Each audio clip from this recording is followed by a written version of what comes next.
ಸರ್ಕಾರದಲ್ಲಿ ಬಾಕಿ ಇರುವಂಥ 20 ಖಾತೆಗಳಿಗೆ ಮಂತ್ರಿಗಳನ್ನು ತಗೊಳ್ಬೇಕಾಗಿದೆ. ಆದರೆ ಯಾರು ಮಂತ್ರಿಗಳಾಗ್ತಾರೆ ಅನ್ನೋದೇ ಈಗ ದೊಡ್ಡ ಕಗ್ಗಂಟಾಗ್ಬಿಟ್ಟಿದೆ. ಹಾಗಾಗಿ 20 ಜನರಲ್ಲಿ ಲೆಕ್ಕಾಚಾರಗಳು ನಡೀತಾ ಇದೆ.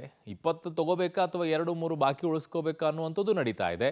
ಮೀಟಿಂಗ್ ಮೇಲೆ ಮೀಟಿಂಗ್ ಮಾಡ್ತಾ ಇದ್ದಾರೆ. ಅಷ್ಟೊಂದು ಸುಲಭ ಅನ್ಕೊಂಡ್ಬಿಟ್ಟಿದ್ದಾರೆ. ಹೋಗ್ಬಿಟ್ಟು ಹಿಂಗೆ ತೊಗೊಂಡು ಎಲ್ಲ ಫಿನಿಶ್ ಮಾಡ್ಕೊಂಡು ಬರ್ಬೇಕು, ಹಂಗಾಗೋದಿಲ್ಲ. ಪ್ರಾದೇಶಿಕವಾರು, ಜಾತಿವಾರು ಎಲ್ಲ ಲೆಕ್ಕಾಚಾರಗಳನ್ನು ಹಾಕ್ಕೊಂಡು ಅದರಲ್ಲೂ ಕೂಡ ಅವರವರ ಬೆಂಬಲಿಗರಿಗೆ ಸ್ಥಾನಮಾನವನ್ನು ಕೊಡಿಸೋದ್ರಲ್ಲಿ ಯಶಸ್ವಿನೂ ಆಗಬೇಕಲ್ಲ ನಾಯಕರು. ಸೊ ಹಾಗಾಗಿ ಎಲ್ಲ ಕಸರತ್ತುಗಳು ಈಗ ದೆಹಲಿಯಲ್ಲಿ ನಡೀತಾ ಇದೆ. ಸೊ ಈ ದೆಹಲಿ ಅಂಗಳದಲ್ಲಿ ಆಗಿರುವಂಥ ಸರ್ಕಸ್ ಏನು, ಎಲ್ಲ ಡೀಟೇಲ್ಸ್ ಇಲ್ಲಿದೆ ನೋಡಿ. ಮುಗಿಯದ ಡಿಕೆ ಸಂಪುಟ ವಿಸ್ತರಣೆ ಕಸರತ್ತು. ರಾಹುಲ್ ನಿವಾಸದಲ್ಲಿ ನಡೀತಾ ಇದ್ದ ಸಭೆ ಅಪೂರ್ಣ. ಖರ್ಗೆ ಬೆಂಗಳೂರಿಗೆ ವಾಪಸ್ ಹಿನ್ನೆಲೆ ಸಭೆ ಅಪೂರ್ಣ. ಸಿಎಂ ಡಿಕೆ ಸರ್ಕಾರದ ಸಂಪುಟ ವಿಸ್ತರಣೆಯೇನೋ ಫಿಕ್ಸ್ ಆಗಿದೆ. ಆದ್ರೆ ಇವತ್ ನಡೆದಿದ್ದ ಸಭೆ ಅಪೂರ್ಣವಾಗಿದೆ. ದೆಹಲಿಯ ರಾಹುಲ್ ಗಾಂಧಿ ನಿವಾಸದಲ್ಲಿ ನಡೆದಿದ್ದ ಮೀಟಿಂಗ್ ಮುಂದೂಡಿಕೆಯಾಗಿದೆ. ತುರ್ತು ಕೆಲಸದ ನಿಮಿತ್ತ ಎಐಸಿಸಿ ಅಧ್ಯಕ್ಷ ಮಲ್ಲಿಕಾರ್ಜುನ ಖರ್ಗೆ ಬೆಂಗಳೂರಿಗೆ ವಾಪಸ್ ಆಗಿದ್ದಾರೆ. ಖರ್ಗೆ ಅನುಪಸ್ಥಿತಿಯಲ್ಲಿ ರಾಹುಲ್ ಗಾಂಧಿ, ಸಿಎಂ ಡಿಕೆ ಶಿವಕುಮಾರ್, ಮಾಜಿ ಸಿಎಂ ಸಿದ್ದರಾಮಯ್ಯ, ಕೆಪಿಸಿಸಿ ಅಧ್ಯಕ್ಷ ಬಿಕೆ ಹರಿಪ್ರಸಾದ್ ಹಾಗೂ ಉಸ್ತುವಾರಿ ರಣದೀಪ್ ಸುರ್ಜೇವಾಲಾ ಜೊತೆಗೆ ಚರ್ಚಿಸಿದ್ರು. ಸಭೆಯಲ್ಲಿ 3 ನಾಯಕರು ಪ್ರತ್ಯೇಕವಾದ ಪಟ್ಟಿ ನೀಡಿದ್ದಾರೆ ಅಂತ ತಿಳಿದು ಬಂದಿದೆ. ಈ ನಡುವೆ ಕೆಸಿ ವೇಣುಗೋಪಾಲ್, ಸುರ್ಜೇವಾಲಾ ಅವರನ್ನ ಡಿಕೆ ಶಿವಕುಮಾರ್, ಸಿದ್ದರಾಮಯ್ಯ ಪ್ರತ್ಯೇಕವಾಗಿ ಸಭೆ ನಡೆಸಿದ್ರು. ಸಭೆಯಲ್ಲಿ ಸಂಪುಟ ವಿಸ್ತರಣೆ, ಸಮುದಾಯ, ಜಾತಿವಾರು ಆದ್ಯತೆ ನೀಡುವ ಬಗ್ಗೆ ಚರ್ಚೆಗಳು ನಡೆದಿವೆ. ಡಿಕೆ ಸಂಪುಟ ಸೇರ್ತಾರಾ? ಬಿಕೆ ಹರಿಪ್ರಸಾದ್ ಸಂಪುಟ ಸೇರ್ಪಡೆಗೊಳಿಸುವ ಬಗ್ಗೆ ಸಿದ್ದು ಪ್ರಸ್ತಾಪ. ಕಳೆದ ಬಾರಿ ಸಿದ್ದರಾಮಯ್ಯ ಲಿಸ್ಟ್ನಲ್ಲಿ ಪುತ್ರ, ಆಪ್ತ ಭೈರತಿ ಸುರೇಶ್ಗಷ್ಟೇ ಮಣೆ ಹಾಕಲಾಗಿತ್ತು. ಡಿಕೆಶಿ ಮಾಡೆಲ್ನಲ್ಲೇ ಕೆಪಿಸಿಸಿ ಅಧ್ಯಕ್ಷರಿಗೆ ಸಚಿವ ಸ್ಥಾನ ಪ್ರಸ್ತಾಪವಾಗಿದೆ. ಹೈಕಮಾಂಡ್ ನಾಯಕರೊಂದಿಗಿನ ಚರ್ಚೆಗೂ ಮುನ್ನ ರಾಜ್ಯ ಉಸ್ತುವಾರಿಯನ್ನ ಸಿಎಂ ಡಿಕೆಶಿ, ಸಿದ್ದರಾಮಯ್ಯ ಭೇಟಿಯಾದ್ರು.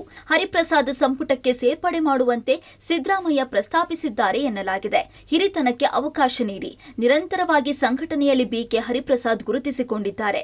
ಒಮ್ಮೆ ಅವಕಾಶ ನೀಡಬಹುದು ಅಂತ ಸಲಹೆ ನೀಡಿದ್ದಾರೆ. ಇದಕ್ಕೆ ಖರ್ಗೆ ಜೊತೆಗೆ ಚರ್ಚಿಸುವುದಾಗಿ ರಾಹುಲ್ ಗಾಂಧಿ ಹೇಳಿದ್ದಾರೆ ಎನ್ನಲಾಗಿದೆ. ಸಭೆ ಇತ್ತು. ಸುರ್ಜೇವಾಲಾ ಅವ್ರನ್ನ, ವೇಣುಗೋಪಾಲ್ ಅವ್ರನ್ನ, ರಾಹುಲ್ ಗಾಂಧಿ ಅವ್ರನ್ನ ಭೇಟಿ ಮಾಡಿದ್ವಿ.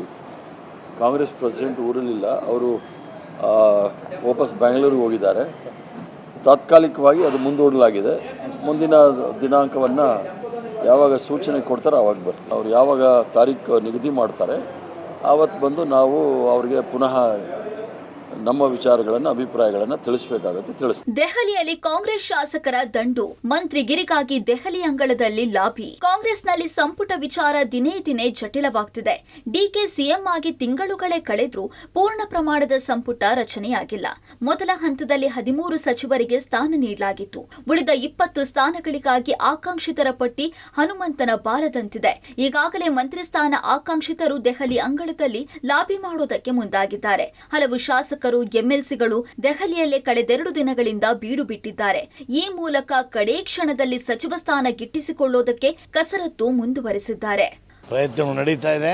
ಇವತ್ತು ನಾಳೆ ಆಗ್ಬೋದು ಅಂತ ಬಹಳ ಆಶಾಭಾವನೆಯಿಂದ ನಾವೆಲ್ಲ ಇದ್ದೀವಿ. ಮೋಸ್ಟ್ ಎಲ್ಲ ಫೈನಲೈಸ್ ಮಾಡ್ಕೊಂಡು ಆಗುತ್ತೆ. 2 ದಿನದಾಗ ಮಿನಿಸ್ಟ್ರಿ ಆಗ್ಬೋದು ಅಂತ ಬಹಳ ಆಶಾಭಾವನೆ ಇದ್ದೀವಿ. ಹಂಗ ನೋಡಕ್ ಹೋದ್ರೆ ರಾಜ್ಯದಾಗೆಲ್ಲ ಯಾರು ಮಂತ್ರಿಗಳು ಎಲ್ಲಾರ್ಕಿನ್ನ ನಾನೇ ಸೀನಿಯರ್ ಇದ್ದೀನಿ. ಹಂಗ ನೋಡಕ್ ಹೋದ್ರೆ ಈ ಜಾತಿ ಉಪಜಾತಿ ಬಂದು ನಾನು ಸ್ವಲ್ಪ ಮಂತ್ರಿ ಆಗ್ತಾ ಇಲ್ಲ ಅಷ್ಟೇ. ಜಾತಿ ಬಂದ್ರಿ ಪರಲ್ಲ. ನಾನು ಹೇಳೋದೇನು, ಹೈಕಮಾಂಡ್ ಅವ್ರಿಗಾಗ್ಲಿ ನಮ್ಮ ರಾಜ್ಯದ ನಾಯಕರಿಗೆ ಜಾತಿ ನೋಡಕ್ ಹೋಗ್ಬಿಡಿ. ಪಕ್ಷ ನಿಷ್ಠೆ ಮತ್ತು ಎಷ್ಟು ದಿನದಿಂದ ಪಕ್ಷದ ದುಡಿತಾ ಇದ್ದಾನೆ, ಅವ್ನ ಸ್ಯಾಕ್ರಿಫೈಸ್ ಏನ್ ಪಾರ್ಟಿಗೆ ಅದನ್ನ ನೋಡಿ ಕೊಟ್ರೆ ನ್ಯಾಯ ಸಿಕ್ಕಂಗಾಗತ್ತೆ ಅಂತ ನಾನು ಹೇಳ್ತಾ ಇದ್ದೀನಿ.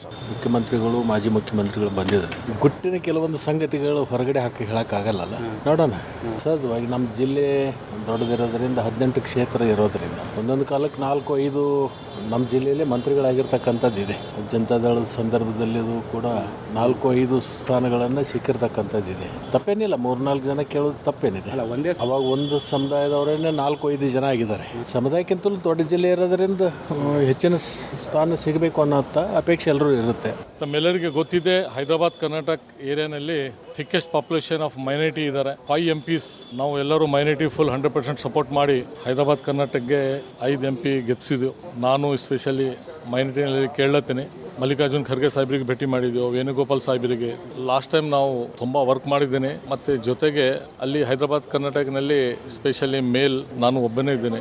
ಮೇಲಿದ್ದರೂ ತುಂಬ ಒಳ್ಳೆ ಕೆಲಸ ಮಾಡಬಹುದು. 24/7 ಆ ಥರ ನಾವು ಯಾವಾಗಲೂ ಪಬ್ಲಿಕ್ನಲ್ಲಿ ಇರ್ಬೋದು ಅಂತ ನನಗೆ ವಿಶ್ವಾಸ ಇದೆ. ಆ ಥರ ಮುಂದೆ ಕೆಲಸ ಮಾಡ್ತೀನಿ. ಯಾವತ್ತೂ ಕೂಡ ಭರವಸೆ ಇಟ್ಕೊಂಡಿದ್ದೇನೆ. ಎಲ್ಲ ಒಂದು ಕಡೆಗೆ ವಿಶ್ವಾಸ ಇದೆ. ಮುಂದುವರಿಸಿದ ನಂತರ ಅದು ಯಾವುದೋ ಅಬ್ಸ್ಟ್ರಕ್ಷನ್ ಇರಲಿಲ್ಲ. ನಾನೀಗ 3 ವರ್ಷದಿಂದಲೂ ಕೂಡ ಇದ್ದೇನೆ. ಇಲ್ಲಿ ಮೀಟಿಂಗ್ ಇರ್ತಕ್ಕಂಥ ಹಿನ್ನೆಲೆಯಲ್ಲಿ ಅದು ಮುಂದುವರೆದಬೇಕಾಯಿತು. ಅದಕ್ಕೂ ಸಂಬಂಧ ಇಲ್ಲ. ಅದು ನನಗೆ ವಿಶ್ವಾಸ ಇದೆ, ಮಾನ್ಯತೆ ಸಿಗ್ತದೆ ಅಂತಕ್ಕಂಥ ವಿಶ್ವಾಸ ಇದೆ. ನಾನು ಅದ್ರ ಬಗ್ಗೆ ಯಾವುದು ಪ್ರಸ್ತಾಪ ಮಾಡಿಲ್ಲ, ಯಾರ ಹತ್ರನೂ ಪ್ರಸ್ತಾಪ ಮಾಡೋಕ್ಕೆ ಹೋಗಿಲ್ಲ. ವರಿಷ್ಠರಿಗೆ ಬಿಟ್ಟಿರ್ತಕ್ಕಂಥದ್ದು, ವರಿಷ್ಠರಿಗೆ ಏನು ತೀರ್ಮಾನ ಮಾಡ್ತಾರೋ ನೋಡೋಣ. ಬಹುಶಃ ಅವರ ತೀರ್ಮಾನನೇ ಅಂತಿಮ ಆಗ್ತದೆ. ರಾಹುಲ್ ಕೈಯಲ್ಲಿ ಡಿಕೆ ಕ್ಯಾಬಿನೆಟ್ ಭವಿಷ್ಯ 20 ಸ್ಥಾನ ಭರ್ತಿ ಲೆಕ್ಕಾಚಾರದಲ್ಲಿ ಸಿಎಂ ಡಿಕೆಶಿ. ಸಂಪುಟ ವಿಸ್ತರಣೆ ಕಸರತ್ತು ಬಗ್ಗೆ ಇದುವರೆಗೂ ಹೈಕಮಾಂಡ್ ಯಾವುದೇ ಗುಟ್ಟನ್ನ ಬಿಟ್ಟುಕೊಟ್ಟಿಲ್ಲ.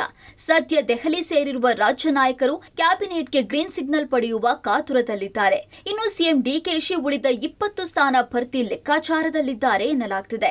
ಹೈಕಮಾಂಡ್ ಮುಂದೆ ಸಿಎಂ ಮತ್ತು ಮಾಜಿ ಸಿಎಂ ಯಾವ ರಾಜಕೀಯ ದಾಳ ಉರುಳಿಸ್ತಾರೆ, ಇದಕ್ಕೆ ವರಿಷ್ಠರು ಒಪ್ತಾರಾ ಅಥವಾ ತಮ್ಮದೇ ಆದ ಸೂತ್ರವನ್ನ ಮುಂದಿರ್ತಾರಾ ಅನ್ನೋದು ಕುತೂಹಲವಾಗಿದೆ. ಕಾಂಗ್ರೆಸ್ ನಾಯಕ ರಾಹುಲ್ ಗಾಂಧಿ ಕಣ್ಗಾವಲಿನಲ್ಲಿ ಸಂಪುಟ ವಿಸ್ತರಣೆ ನಡೆಯಲಿದ್ದು ಯಾರಿಗೆ ಲಕ್ ಒಲಿದು ಬರಲಿದೆ, ಯಾವ ರೀತಿ ಸಂಪುಟ ವಿಸ್ತರಣೆ ಮಾಡಲಿದ್ದಾರೆ ಅನ್ನೋದು ಈವರೆಗೂ ಹೊರಬರದ ಮಾಹಿತಿ.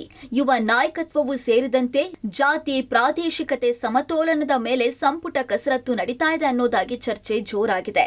ಒಟ್ಟಾರೆ ದೆಹಲಿ ಅಂಗಳದಲ್ಲಿ ರಾಜ್ಯ ಸಚಿವ ಸಂಪುಟ ವಿಸ್ತರಣೆ ಭವಿಷ್ಯ ನಿಂತಿದ್ದು, ಜಾತಕ ಪಕ್ಷಿಯಂತೆ ಸಚಿವಾಕಾಂಕ್ಷಿಗಳು ಮಾತ್ರ ಹೈಕಮಾಂಡ್ ಗ್ರೀನ್ ಸಿಗ್ನಲ್ಗೆ ಕಾಯ್ತಿದ್ದಾರೆ. News desk, public TV.